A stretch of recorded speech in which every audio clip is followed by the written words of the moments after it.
أشرقت نفسي بنور من فؤادي۔ نبی کریم صلی اللہ علیہ وآلہ وسلم نے ارشاد فرمایا کہ ہر روز صبح کے وقت 2 فرشتے آسمان سے نازل ہوتے ہیں۔ ان میں ایک فرشتہ یوں دعا کرتا ہے، اللہم اعطی منفقا خلفا، اور دوسرا فرشتہ یوں دعا کرتا ہے، اللہم اعطی ممسکا تلفا۔ اور یہ روایت بخاری شریف میں موجود ہے۔ اس کا ترجمہ یہ ہے، یہ حاصل یہ ہے کہ پہلا فرشتہ دعا کرتا ہے اور دوسرا فرشتہ بد دعا کرتا ہے۔ دعا کس کے لیے کرتا ہے فرشتہ، بد دعا کس کے لیے کرتا ہے، وہ ترجمے سے سمجھ میں آ جائے گا۔ پہلا فرشتہ جو دعا کرتا ہے، اللہم اعطی منفقا خلفا، اے اللہ جو خرچ کرنے والے ہیں، یعنی اے اللہ تیرے راستے میں جو خرچ کرنے والے ہیں ان کو ان کا نعم البدل عطا فرما۔ یہ دعا ہو گئی اللہ کے راستے میں خرچ کرنے والوں کے لیے۔ اور دوسرا فرشتہ بد دعا کر رہا ہوتا ہے، وہ کہہ رہا ہوتا ہے، اللہم اعطی ممسکا تلفا، اے اللہ جو تیرے راستے میں خرچ کرنے والوں کو روکتے ہیں یا خود روکتے ہیں ان کو تلفا، تلف آپ بھی جانتے ہیں، تباہی مچا دے، ان کا تباہ و برباد کر دیجیے۔ اب آپ تھوڑی دیر کے لیے سوچئے، مراقبہ کیجئے کہ اللہ کی یہ معصوم مخلوق جس کے لیے دعا کر رہی ہوگی اس کے ثمرات کیا ہوں گے، اور جس کے لیے بد دعا کر رہی ہوگی اس کے اثرات کیا ہوں گے۔ اب ان کی دعا ہر روز ہوتی ہے، جو بھی اس کرۂ ارض پر اللہ کے راستے میں خرچ کرتا ہے اس کے لیے یہ ملائک، اللہ کی معصوم مخلوق مسلسل دعا کر رہی ہوتی ہے۔ اب جس پر یہ دعاؤں کا سائبان ہو نا، تو وہ کبھی اس دنیا میں خسارہ نہیں اٹھا سکتا، نقصان نہیں اٹھا سکتا، غم نہیں اٹھا سکتا، اس کے لیے روزانہ ترقی کی دعا ہو رہی ہے۔ اور جو آدمی اللہ کے راستے میں خرچ نہیں کرتا، روکتا ہے یا خود رکا رہتا ہے، وہ دنیا جہاں کی حفاظتی تدابیر اختیار کر لے، انشورنس کروا لے، لیکن ان تباہی سے بچ نہیں سکتا جس کے لیے یہ فرشتہ دعا کر رہا ہے۔ سمجھنا یہ ہے کہ کون سے خرچ کرنے والے کے لیے دعا ہے اور کس رکنے والے کے لیے بد دعا ہے۔ تو اس حدیث کا مطلب یہ ہے کہ اللہ جل جلالہ نے جو مسلمانوں کے ذمے مالی حقوق اور فرائض رکھے ہیں، جیسے زکوٰۃ ہے، عشر ہے، صدقۃ الفطر ہے، نظر مان لی تھی اس کی رقم ہے، چیز ہے، یہ اس کو کہتے ہیں مالی حق۔ اسی طرح حج فرض ہے، یہ بھی اللہ کے راستے میں خرچ کرنا ہے۔ یہ ان راستوں میں جو خرچ کرنے والے ہیں، یعنی مال کے جو حقوق اور فرائض اس کے ذمے ہیں، یہ جو اس حقوق و فرائض پر اللہ کے لیے خرچ کر رہے ہیں، اللہ کا حکم کی مان کر خرچ کر رہے ہیں، ان کے لیے فرشتہ روزانہ دعا کرتا ہے۔ اب دیکھو ہمارے فرض بھی ادا ہو رہے ہیں، ہمارے لیے دعائیں بھی ہو رہی ہیں۔ زکوٰۃ ادا کریں گے تو ہمارا فریضہ بھی ادا ہوگا، اور ساتھ ساتھ مسلسل فرشتہ دعا بھی کر رہا ہوگا۔ حج فرض ہے، ہم حج کر رہے ہیں، حج کر آتے ہیں جا کر، مہنگا تو بہت ہو گیا، اب 12-13 لاکھ کا حج کرنا وہ حوصلے ہی کی بات ہے۔ لیکن جس نے اللہ کا حکم مان کر وہ چلا گیا، دعوے سے کہتا ہوں اس کے مال اس کا تباہی سے بچ جائے گا۔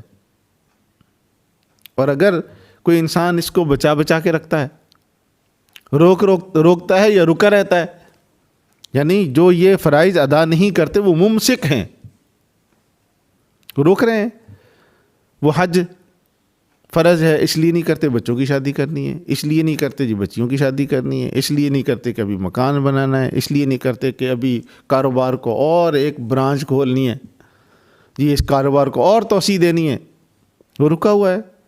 زکوٰۃ فرض ہے تو اس کا حوصلہ نہیں ہے کہ 2.5% لاکھ میں سے دے دوں، تو یہ کہتا ہے کہ میں 2,500 لاکھ میں سے دوں، تو یہ سمجھتا ہے میں 2,500 بچا کر شاید امیر ہو جاؤں گا، شاید حج فرض ہے 12-13 لاکھ بچا کر میں عام لوگوں سے آگے بڑھ جاؤں گا۔ آپ مشاہدہ کیجئے گا، جو لوگ ان فرائض سے بے خبر ہیں مسلمان، وہ ان مسلمانوں سے آگے نہیں بڑھتے۔ تو اس کا موازنے کا جو معیار یہ ہے کہ دونوں ایک سطح کے لوگ آپ دیکھیں، ایک سطح کے لوگ ہیں، ایک آدمی ان ساری چیزوں کو لے کر چل رہا ہے اور دوسرا آدمی چھوڑ رہا ہے، ان کی زندگی واضح آپ کو نظر آئے گی کون خوشحال ہے اور کون بدحال ہے۔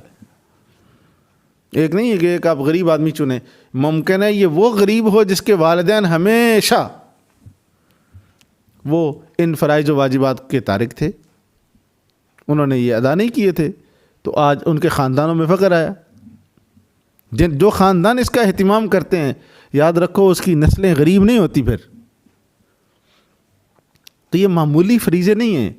اب دیکھیں یہ جو اللہ تعالیٰ نے مالی حقوق ہمارے ذمہ رکھے ہیں نا، جتنے بھی ہیں، حج ہے، زکوٰۃ ہے، عشر کی بات کر رہا ہوں، صدقۃ الفطر ابھی رمضان میں دینا ہوتا ہے، قربانی دینا ہوتی ہے، تو یہ اللہ تعالیٰ نے جو رکھے ہیں نا، اللہ تعالیٰ کو واللہ ان چیزوں کی کوئی ضرورت نہیں ہے۔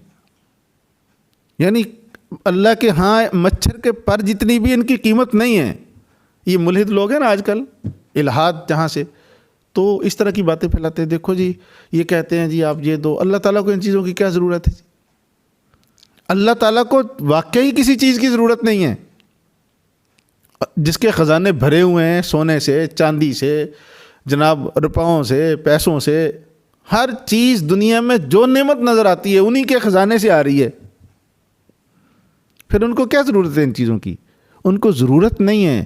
صرف اور صرف اللہ تعالیٰ بندے کا جذبہ دیکھنا چاہتے ہیں، جذبہ اطاعت کتنا ہے، میری بات کتنی مانتا ہے۔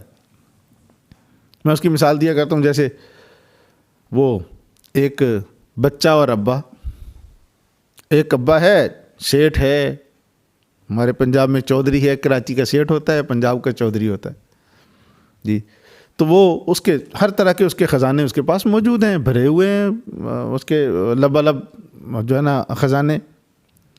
وہ ایک اپنے بیٹے کو 1 لاکھ دیتا ہے کہ بیٹا یہ گفٹ ہے میری طرف سے آپ کو۔ سیٹھ ہے تو 1 کروڑ کی مثال لے لیجیے آپ، 1 کروڑ دیتا ہے بیٹا گفٹ ہے۔ بیٹے نے لیا، عیاشی کر رہا ہے، پرسکون زندگی گزار رہا ہے۔ مہینے 2 مہینے 3 مہینے یہ سال کے بعد کہتا ہے کہ بیٹا وہ اس میں سے کوئی مجھے کروڑ ہے تو 2.5 لاکھ مجھے چاہیے، اب دے دیں گے۔ اب بچے 2 طرح کے ہوتے ہیں، ایک وہ بچے ہوتے ہیں جو اس کے پاس اگر پورے ہے بھی نہیں اس وقت، تو کہہ رہا ہے ابا نے یار یہ کروڑوں مجھے دیا ہے، آج 2.5 لاکھ مانگا ہے، ان کو ضرورت بھی نہیں ہے، کوئی مجبوری ہوگی نا، پتہ نہیں مجبوری نہ بھی ہو تو پتہ نہیں کس لیے، میرے ابا کا ایک حکم ہے کہیں دوستوں سے مانگ کر بھی، اگر اس نے خرچ کر لیا نا مانگ کر بھی، وہ جلدی سے کہہ دے گا کہ ابا جی حاضر ہیں۔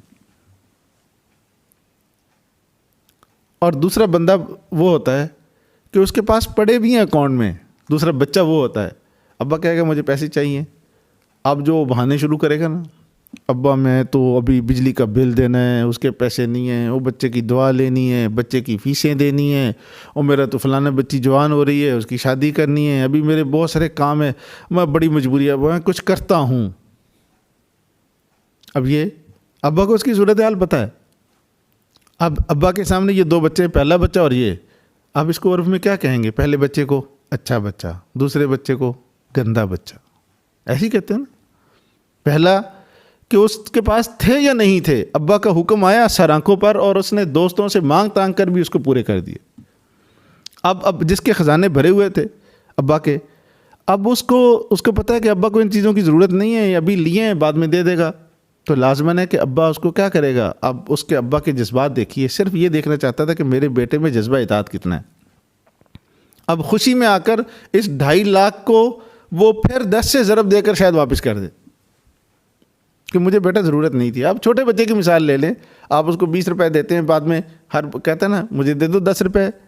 یہاں بھی بچوں کا رد عمل 2 طرح کا ہوتا ہے، بعض بچے ہوتے ہیں فوراً وہ نوٹ 1 نکال کر دے دیتے ہیں، اب اس کے بعد کبھی ابا کا جذبہ دیکھیے اس کے دل میں کیا لڈو پھوٹ رہے ہوتے ہیں کہ یار میرا بچہ اتنا اچھا ہے، میں نے اس کو پیسے دیے ہیں، آپ جلدی سے مجھے واپس دے رہا ہے. اس کو جلدی سے اٹھاتا ہے، سینے کے ساتھ لگاتا ہے، اس کو چومتا ہے، اس کو باہر لے جاتا ہے. اندر اندر اس کا جذبہ، دنیا میں کوئی تھرما میٹر نہیں ہے جو ناپے اس کی خوشی کے جو ہوتے ہیں وہ لمحات. اور دوسرا بچہ وہ ہے کہ اس کو پیسے دیے، وہ نہیں دینا ہے، پیچھے چھپاتا ہے، نہیں دینے، میں نے نہیں دینے. اگرچہ ابا اس سے بھی نفرت نہیں کرتا، لیکن اس کی اوقات ابا کو شروع سے پتہ چل جاتی ہے کہ یہ کتنا بڑا ہو کر میرے لیے ہوگا. تو یہ بچے کی جو مقام ابا کے یہاں ہے نا، بندوں کا یہی مقام ربا کے یہاں ہے. جیسے ابا کو کوئی ضرورت نہیں تھی، جذبہ دیکھ رہے تھے، اللہ کو بھی کوئی ضرورت نہیں، اللہ اندر کا جذبہ دیکھ رہے. اور وہاں تو وعدہ ہے کہ جو تم اللہ کو دو گے نا، کم از کم 10 سے اور زیادہ 700 گنا سے ضرب کھا کر تمہیں واپس ملے گا. 700 سے ضرب کھا کر ملے گا. آج یہ یقین نہیں ہے. چلے گئے تو آن گے کداں؟ سب سے بڑا سوال یہ کہ پیسے میرے ہاتھوں چلے گئے، پھر کداں آن گے؟ وہ کر کے دیکھنا. میں کہتا ہوں آپ آزما کر دیکھیے اس یقین کے ساتھ، واللہ آپ کر کے دیکھیے. چلو 10 روپے دے دیجئے اس یقین سے، 100 روپے اس یقین سے. اگر آپ ڈر کے دے پتہ نہیں ملنے یا نہیں ملنے، وہ نہیں ملنے. آپ یقین کے ساتھ دے جو میں دے رہا ہوں یہ مجھے ملیں گے، آپ کو یقیناً ملیں گے. پھر آپ کا جتنا کامل یقین ہوگا اتنے ملتے جائیں گے. 700 گنا تک آپ لے لیں گے. یعنی 100 کا 700 بھی لے سکتے ہیں، اور 100 کا 70 بھی لے سکتے ہیں. کم از کم 70 ہے. تو یہ جو زکوٰۃ کا فلسفہ ہے نا، یہ جو جتنے ہمارے ذمہ مالی حقوق ہیں، اس کے پیچھے یہ اللہ تعالیٰ ہمارا جذبہ اطاعت دیکھنا چاہتے ہیں. تو میری گزارش ہے کہ ہم جتنے مسلمان ہیں ہمیں ضرور دیکھنا چاہیے اس رمضان المبارک میں، جیسے ہم روزہ بڑے اہتمام سے رکھتے ہیں، اس میں بے نمازی بھی الحمدللہ نمازی نظر آتے ہیں. یہ 2 فریضے زندہ ہو جاتے ہیں، نماز کا اور روزے کا. اکثر مسلمان اس کا اہتمام کرتے ہیں. مگر یہ تیسرا جو فریضہ نا، یہ مظلوم رہتا ہے سدا، زکوٰۃ والا.